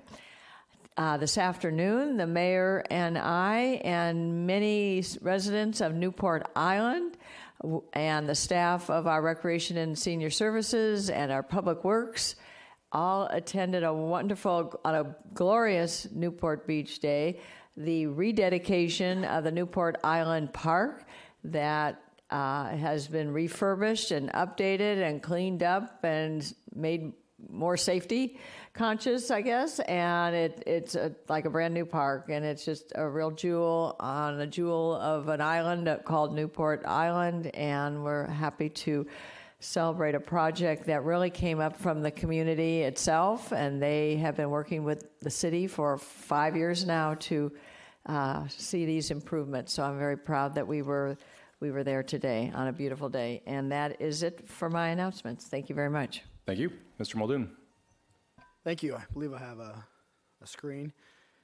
My son Cannon and I celebrated a resident's 104th birthday, which was monumental. I presented a proclamation signed by the mayor, who I explained was much more important than I am. And she understood, but she was still grateful for my attendance. Her name is Eleanor Riker, and she's a lovely lady, a lot of energy. And I know you're not supposed to discuss a lady's age, but I've told her I believe she's the oldest resident in the city, and we hope to celebrate next year. So if you do know of someone who maybe is about her age or older and they're not shy about it, please let them know that we would love to pay them a visit and give them a certificate as well. And they can meet my son Cannon, or they can meet the mayor. Both of those are great occasions. Thank you. Thank you. Ms. Brenner. Jeff and Diane failed to mention that the three of us, attended the press conference in Costa Mesa on Saturday in support of Costa Mesa. The city of Newport Beach has filed an amicus brief that we are in support of them in trying to keep the state and the federal government from bringing coronavirus victims to the fairgrounds, to the Fairview. So that was one of our activities for the weekend. I also meet periodically with a group of elected women of Orange County, and this time I met with council members from Fullerton, Brea, Huntington Beach, Aliso Viejo, and Irvine. We always talk about homeless solution strategies, and this time we talked a lot about the RENA numbers and how each of our cities will be approaching the challenge. They were appreciative of hearing about our three-pronged approach and felt like that was something that they could also utilize. I also had a briefing with several members of the UCI executive staff, Alberto Sandoval, Chris Leo, Paul DeVega, Richard Demersion, and Executive Vice Chancellor Jeff Leifkoff, and they showed me the plans for a campus hospital and perhaps an art museum that they are developing on their property near campus and Jamboree. That's going to be an exciting development for people on our side of the bay. And at that time, we also briefly talked about traffic, and they reminded me that they have an Institute of Transportation Studies at UCI and would be eager to work with us on projections for traffic improvements and things that we might be able to do to help the traffic situation. I met with SPAWN's. At the time, it was called their Good Neighbor Policy Committee. I think they've changed the name of that. But I met with several members of SPAWN to talk about the proposed members of the Housing Element Update Committee, whom we will be officially selecting tonight. They wanted to know how they were selected, and they wanted to know a little bit about the members of the committee that they did not know personally. So I talked about how impressed those of us who did the interviewing were with the level of expertise and the passion of all of those who applied, and give them a little additional information about the people that were selected.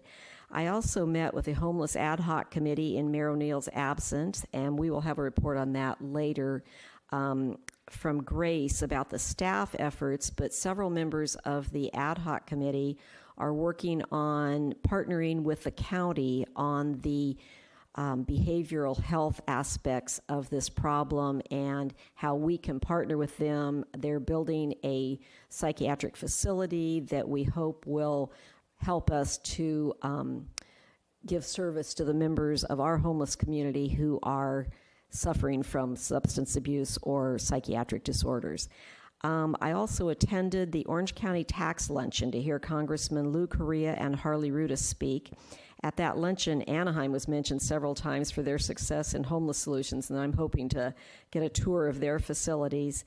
And on that topic, the mayor, staff, and I have set a meeting with a permanent supporting housing provider next week. Is it called HomeAid? HomeAid. And that's for next week. That's it. All right, Mr. Duffield. Thank you, Mayor. I have just a quick announcement regarding dredging. We, as you know, we are asking for $23 million to dredge our federal channels, and we've been working hard on that. Just wanted to report that the funding for this next year, 2020, we did not make the work list for the Army Corps, but that's we're still very optimistic. We're still working on it, and these are things that take a long time. So I just wanted everyone to know that that's the state of dredging our federal channels for 2020. But I look forward to 2021 and getting on their budget. Thanks. Thank you. Mr. Avery. I stood in for the mayor at a large gathering at Oasis. I think it was the annual meeting. I'm not sure what their term was for, but gave a brief presentation. But the best part was sitting at a table with some great folks, and my table mate was Evelyn Hart, and there was a lot of laughter, and it was just a great experience. Once again, what a special place that is. Thank you. Thank you. Well, last few days, most of what I've been doing has been in the news. So I was able to attend the hearing yesterday for the Costa Mesa lawsuit. And so just a quick update for everyone. The court is going to have another hearing on Monday. She's extended the injunction enjoining the transportation of patients who have either tested positive or been exposed to the coronavirus into Costa Mesa until that hearing on Monday. There's quite a bit to be done between now and then in terms of both the lawsuit and then meeting with the state and federal governments. So we will be doing that. And then in the coming week on Sunday, there's the Newport Mesa Unified School District Spirit Run. We've got the Hogue Classic coming into town next week as well, which will be a lot of fun. And because of actually Hogan, I need to, or the tournament, I need to actually cancel my office hours. So, sorry, Jim. Yeah. We'll put that on the calendar, but I need to do that. And then there are two slides.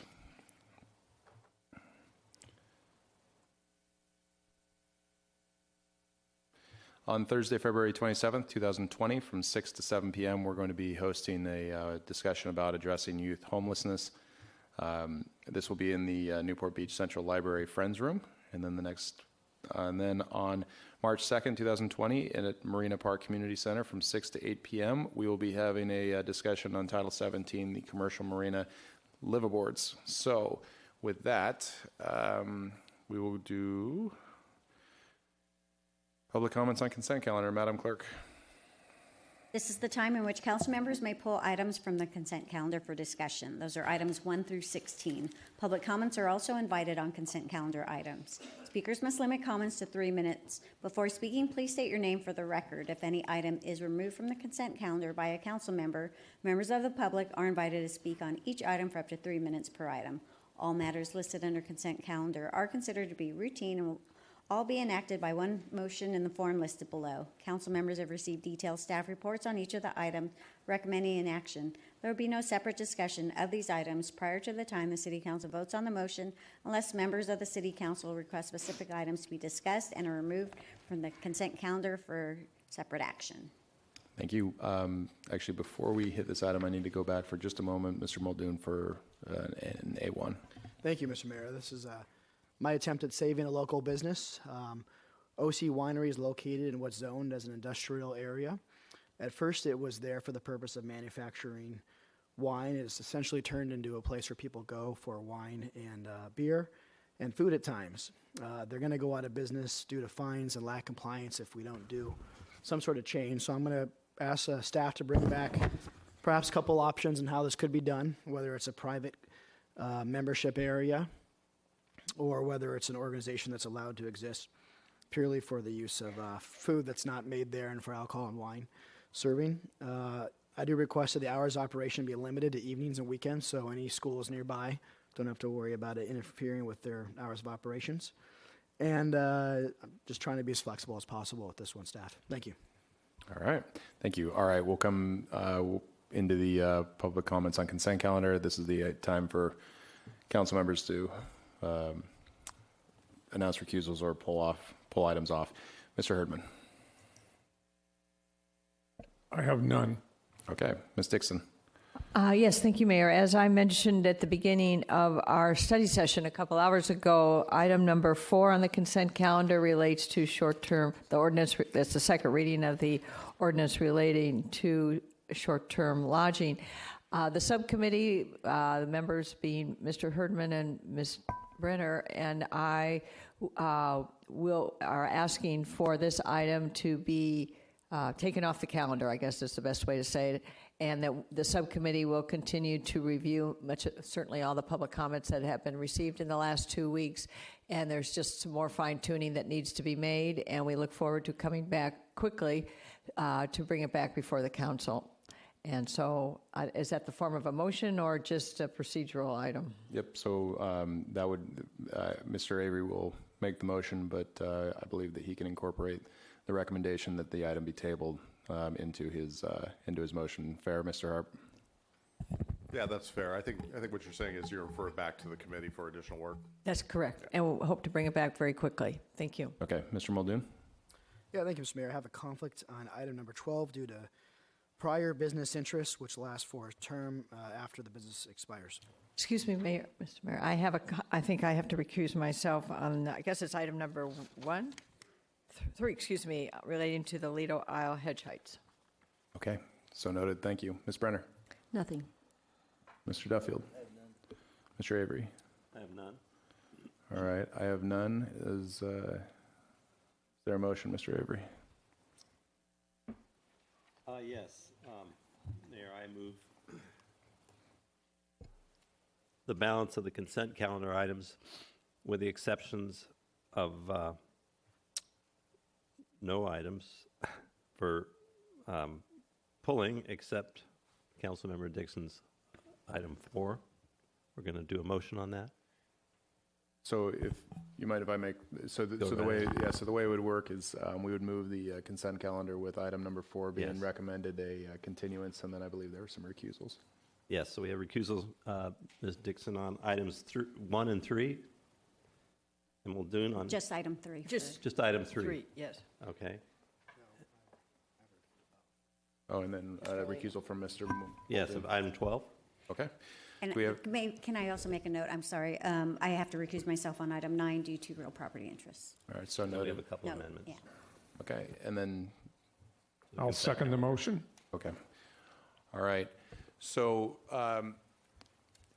if you're here on item number 4, let me just explain real quickly what the motion is so you can make a decision on whether you'd like to come up and speak or not. Item number 4 is the short-term lobbyist, short-term lodging issue. So item number 4 is the short-term lodging. The motion that's on the table right now is to refer this item back to the subcommittee at the recommendation of the subcommittee. My suspicion is that the subcommittee will be taking all of the public comment that has been provided in writing and will probably hold another meeting to have discussions with the key stakeholders and the people who have reached out. I would just suggest it's probably better to talk to them directly when they convene than spend the time right now discussing it. But I just want to be clear, you are very welcome to come up and speak about it. But the item is, at least as it's made, the motion as it is right now.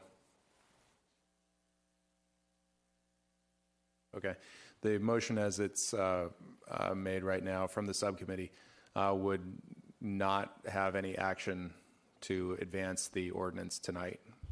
So I want to make sure I'm trying to make that as clear as possible, because it's a little out of the ordinary how this is going. So I just want to make sure if you are here and you have any questions about what I just said, you're more than welcome to come up and we'll try to answer them. But I just want to make sure you understand we are not, if this motion passes, we are not passing the ordinance tonight. It would probably come back to council in a different form from the subcommittee recommendations. Okay. So if you have any public comment on the entirety of the consent calendar, including item number 4, please come forward.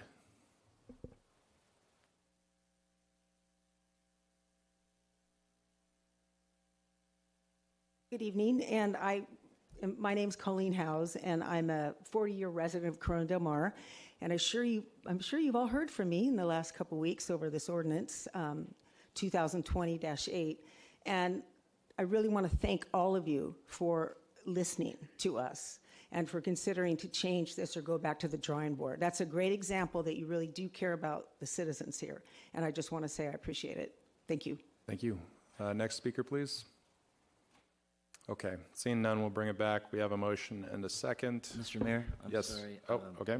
On item 16, out of abundance of caution, I would like to recuse myself on that item, as there are a lot of issues with the code that I need to recuse myself. Okay, is that incorporated into the motion, Mr. Avery?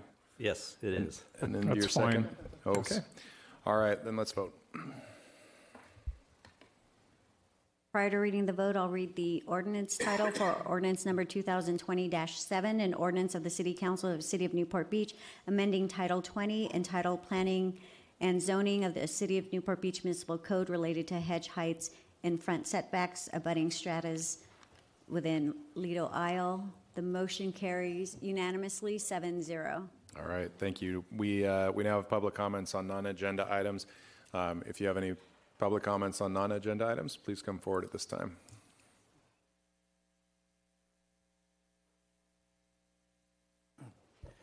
Mayor O'Neill, members of the council, my name is Jim Mosier. As you undoubtedly noticed, our community room right across the way has currently been taken over as a voting center for the March 3rd election. And so this seems an appropriate time to remind you that, as our county registrar presented to you a few months ago, not only has the county changed the logistics of how we vote, but I believe they also have acquired some new vote counting software that they use, which offers, I assume, a number of other options to the way votes have been counted in the past, including such things as what is called instant runoff voting, which is the electronic equivalent of having a primary election and then a runoff between the two highest contenders. There are a number of variations of that. I believe the new voting software they have can accommodate those and other voting systems, many of which would be superior to what we have now, where a council candidate can actually be elected to the council if there's a wide race, large number of candidates. They might be a very unpopular candidate, but they just happen to get more than their other people in that race. So I would again urge you to look into what voting options we have available, because rereading the charter, I now understand you simply could pass an ordinance to choose one of those alternative systems, which I think would be very beneficial to the citizens of Newport Beach in future elections. Thank you. Thank you. Any other speakers?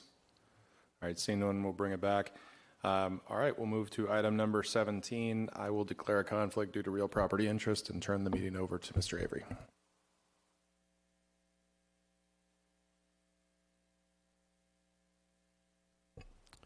All right, Council.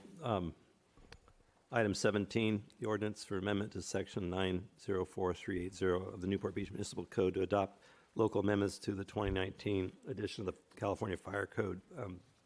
Does anyone want a staff report? Okay, none.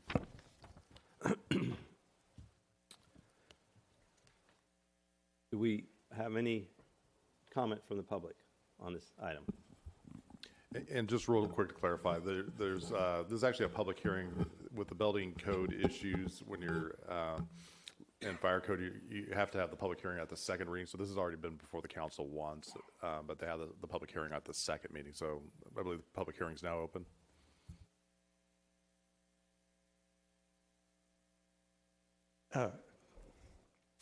Mayor Pro Tem Avery and members of the council, my name again is Jim Mosier. When this was first before the council, I expressed some confusion about the reference it made to definitions in Chapter 2. I've since understood what that means. It's Chapter 2 of the State Fire Code, but I couldn't find it in the State Fire Code. It's in the State Fire Code as amended by an ordinance that you adopted last fall.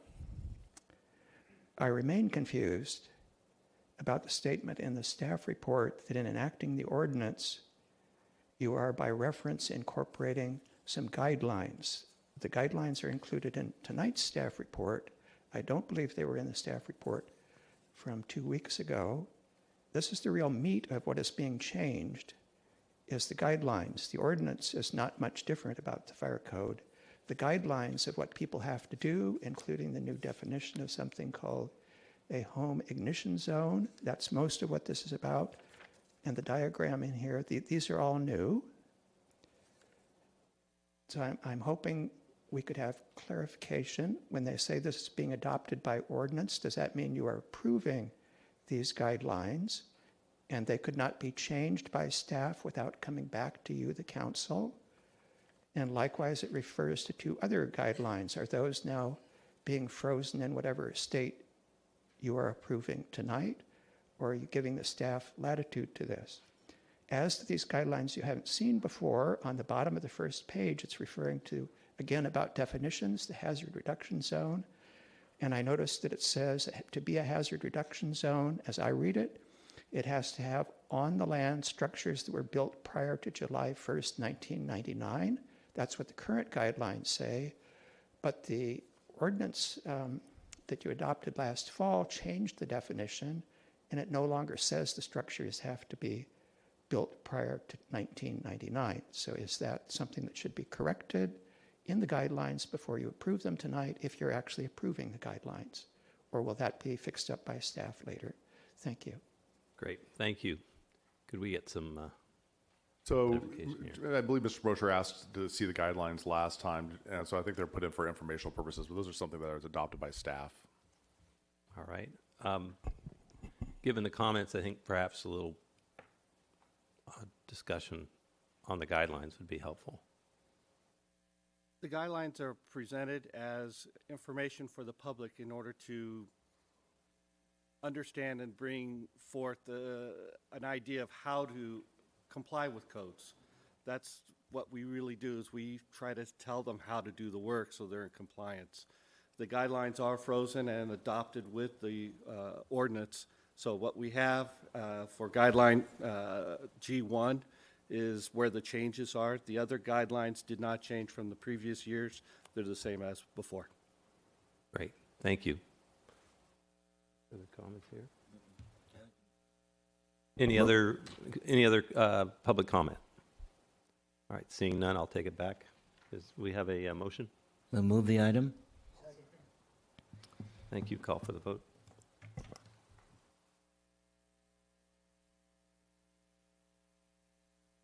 Prior to reading the vote, I'll read the ordinance title for ordinance number 2020-6, an ordinance of the City Council of the City of Newport Beach amending Section 9.04.380, replacement of Chapter 49 requirements for wildland urban interface fire areas of the Newport Beach Municipal Code to adopt local amendments to the 2019 edition of the California Fire Code as set forth in Title 24, Part 9 of the California Code of Regulations, with Council Member Dixon absent and Mayor O'Neill recusing himself. The motion carries 5-0.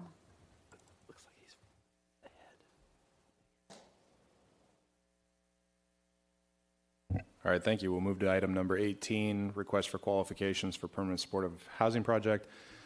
This will have a very brief staff report from Assistant City Manager Carol Jacobs. Good evening, Mayor, City Council. Tonight we're asking for your consideration for the staff to put out a request for proposals for permanent supportive housing. This is part of one of our strategies for dealing with our homeless issue here in the city. I wanted to give you a brief overview, particularly for those of you who haven't been as involved as some of the other of you have. What permanent supportive housing is it provides long-term housing for individuals who experience homelessness, provides them a variety of services to help them stay in housing and homed. It is not a shelter, and it is an apartment complex. And one of the things I wanted to do was to show you several examples of what permanent supportive housing looks like in communities. This is in our community. This is a 12-unit permanent supportive housing unit called the Cove, in which the city participated in funding for this project several years ago. This is a permanent supportive housing project for seniors in San Diego. It's 60 units. This is the Santa Ana Village that will be coming online in the next few months, and I'm happy to report that 3 of our homeless veterans here in town will be housed in that complex. So we're very excited to get those 3 folks off of the streets. What we're asking for tonight is for the council to give staff authorization to put out a request for qualifications for a permanent supportive housing developer. A permanent supportive housing developer is an expert in these kinds of projects. They're experts in affordable housing. Affordable housing has a very complex financing structure, and there are many, many financing resources that need to be used for that. And so we want somebody who has done this in the past and has a great track record. We want somebody who's experienced in working with the community, somebody who can do community outreach and explain what this apartment unit will look like, what this project will look like, and how it will impact the neighbors. That's very important to us. We also want to be able to help determine the quality, what this project may look like and where it may be located, and we can do that with a request for qualifications. In addition, we're looking for up to 50 units, and that is dependent on the proposal we get from a developer. We have approximately between 60 and 80 homeless individuals, and we'd like to see that this could be really a permanent solution to part of our housing program. The RFQ can also allow staff to tell the developer what kind of permanent supportive housing we want. We know that many of our homeless individuals here in town are seniors. They're over 55, they're elderly, they have a myriad of problems, and they're going to need permanent long-term housing. We have veterans and we have families, and so we can identify for the developer what kind of housing we're looking for. And one of the other things that's very, very important to this process is most affordable housing projects, whether they're permanent supportive housing or regular affordable housing, they do require a commitment by the city. Often cities will donate a parcel of land to a project. We don't have a parcel of land to provide a developer for this kind of project. So tonight we're asking for what the city might be interested in doing as far as a financial commitment to this type of funds, and we've identified a couple of revenue sources that we could use. One is our affordable housing funds. We do have some HOAG contributions, and we could use our general fund surplus. So tonight we're asking for you to authorize us to prepare and release a request for qualifications for a developer. Determine what you would like the focus to be on. Veterans, seniors, anyone. It can be a combination of any of those. What the city's financial commitment would be to the project. And if you determine a financial commitment tonight, this is not an approval of any project or a release of any funds at this time. This is just to let the developers know that the city is committed and this is what we're anticipating our contribution would be. But until a final project comes up, we would not be asking for the council for a permanent, for a contribution of funds at this time. So with that, I would be happy to answer any questions you might have. Great, thank you, Mr. Muldoon. Thank you. Yes, I have a couple. Obviously, we've been informed by the state and case law that in order for us to enforce some of our anti-camping laws and other issues that pertain to homeless individuals, we would need to have a bed to offer them. Will this housing play in that equation? That may be a question, Mr. Harp. Will this housing play in that equation? So this is permanent supportive housing. It wouldn't be for more of the transient users who are camping in the parks. So we still would need essentially to provide some sort of temporary short-term housing for homeless individuals. In order to force the ordinance, yes. So what is the purpose of this proposal then? This is for the longer-term solutions to looking at addressing our homeless, because we know ultimately the thinking is that we do need more housing and have homeless for the longer-term solution, because the shelter itself is also for a temporary stay to stabilize somebody, get them to the appropriate services, and then from there, they should be moving on to something like permanent supportive housing, and that way that continues the flow into a permanent solution. So this is not as much of a state mandate as providing temporary short-term housing for homeless individuals is from the federal courts in the state. This is more us looking down the road and trying to provide a holistic solution to a problem. Yes, yeah, at the longer And term. I see some of the resources that are cited here are affordable housing revenues, which makes sense. We use some of those to pay for the veteran The cove that we housing. have here, That's right. that's correct. And I see also we have temporary shelter funds and Hoag hospital funds. The Hoag fund that essentially I thought I was under the impression those are for the more temporary. Those are solution. definitely from the development agreement for temporary shelter. It would be something we would have to talk to Hoag if we wanted to convert it over. We think there's a connection, but we can also certainly leave these aside for now for that temporary solution, which we are still actively working on. That makes as well. sense. So thank you for answering those questions. That's kind of what I thought, but I wasn't sure. This is almost like a study session because you're asking for a direction as well. I would support this RFP, but quite frankly, I'd rather see this be done with more private property, and perhaps that's an area that we entitle with no development agreement at all, and we provide these affordable housing revenues, which continue in grants to help subsidize their project, and we use state services that are provided for and grants for this sort of housing. I'd rather the city not spend the money that we have put aside for the more immediate concerns on a project like this.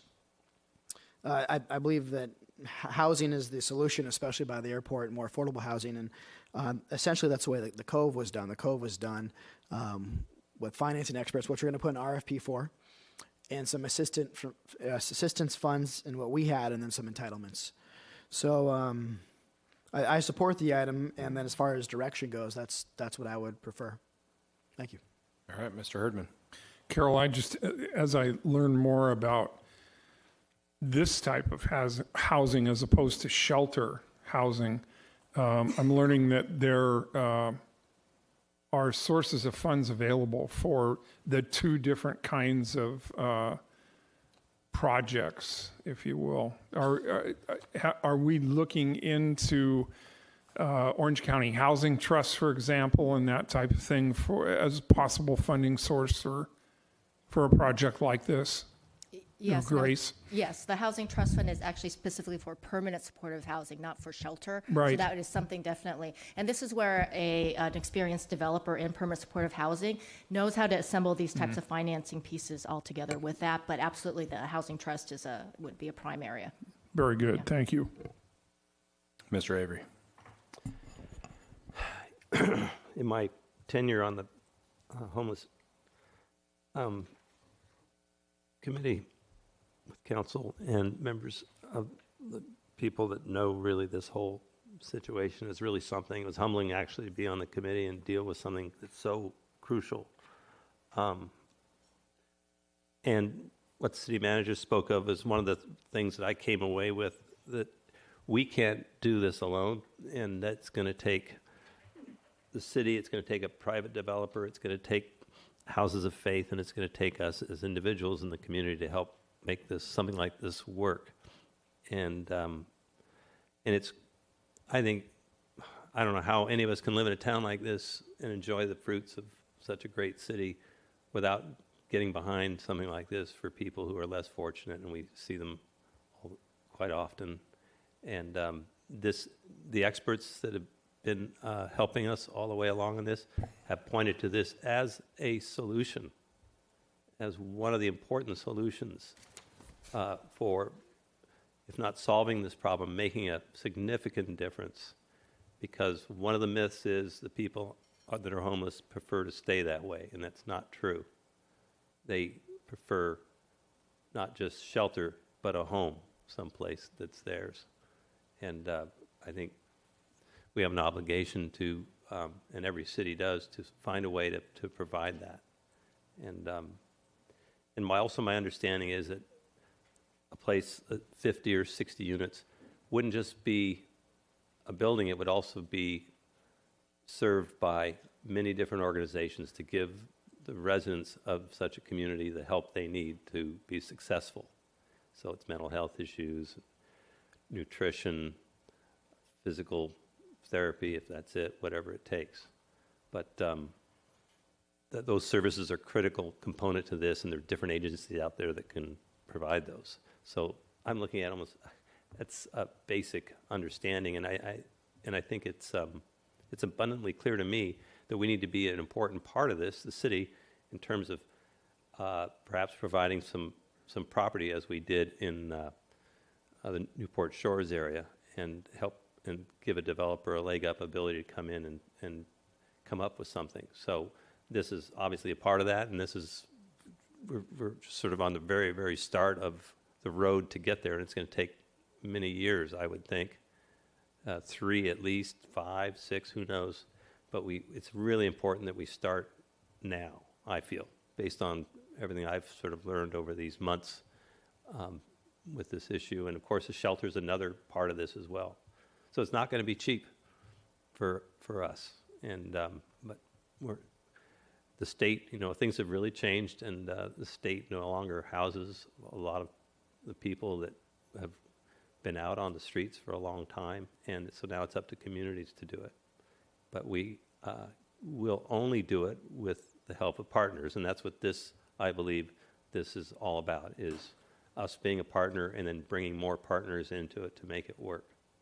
So it's critical, and I'm all for it, and I'm totally supportive. And obviously, there's still a lot of questions, and I'm sure we'll be able to handle those questions. But it's incumbent on the city to do this. Thank you. Thank you. All right. I've got a few thoughts as well. I think we definitely need to kick this out. I think that the primary focus, given the demographics that we see inside our city, ought to be seniors. I do think that we should at least have a secondary focus also on families and veterans. That's not as prevalent, anywhere near as prevalent on the streets in Newport Beach. And we've also been able to, as you've noted, do a good job of working to house our veteran homeless, both inside the cove already that we have here and then in another site. So that's really positive news. I think Councilmember Muldoon makes a good point here, and so I think the total commit should probably be around $3 million. The reason for that would be you're looking at about 1.5 from the affordable housing and the encumbered temporary shelter funds, and then we could be able to talk with Hogue about using half potentially for a permanent supportive housing, and then half for a shelter if we can find either a site or an operator. And then I think the RFQ should also make reference to if a package requires more money from the City of Newport Beach, they need to include why and how the money would be used, so that we can at least make an informed decision and someone's not just deciding not to do this. Before I make that motion, though, I want to go out to public comment. I see no other speakers. So on this item, do we have any public comment? Mayor O'Neill, members of the council, my name is Jim Mosher. Clearly there is a need for this. One thing that is not clear to me from the staff report, when the city is asked to make a contribution like this to a private developer, might involve acquiring land or whatever, is the city acquiring any ownership interest in the enterprise, or does it have any other kind of protection of its investment should the plan not work out as expected? I could not tell from the staff report, or is it just a pure gift and do whatever you want with it? Thank you. Thank you. Next speaker, please. All right, coming back, I would expect the answer to that to be part of the package that we would receive back from the proponents. All right, I'm going to make a motion that we approve staff's recommendation with a primary focus on seniors and a secondary focus on families and veterans, with a total cap of $3 million and a qualification that if more money is required from us, that the developer include why and how much. I'll second that. All right. Any other conversation? All right, let's vote.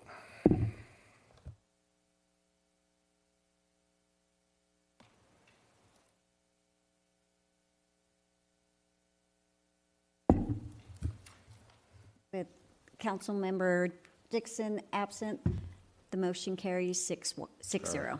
Madam Clerk. A motion to reconsider the vote on any action taken by the city council, either this meeting or the previous meeting, may be made only by one of the council members who voted with the prevailing side. Do we have any motions for reconsideration? All right, tonight we will be adjourning in the memory of Kathy Blank. Kathy Blank, a longtime resident of Corona Del Mar, recently passed away. She was an educator, businesswoman, wife, mother, and aficionado of the symphony. She was seen daily walking Ocean Boulevard, greeting humans and canines alike, wearing her UCLA sweatshirt and ski cap, and always with a bright smile on her face. She had a long and satisfying history of service to the community, from the AAUW to Youth Employment Service to Think Together to the Corona Del Mar Residents Association. As her son, Harbor Commissioner Paul Blank, told me, she was a better person for having meaningful work to do within our community, and we're a better community for having had her in it.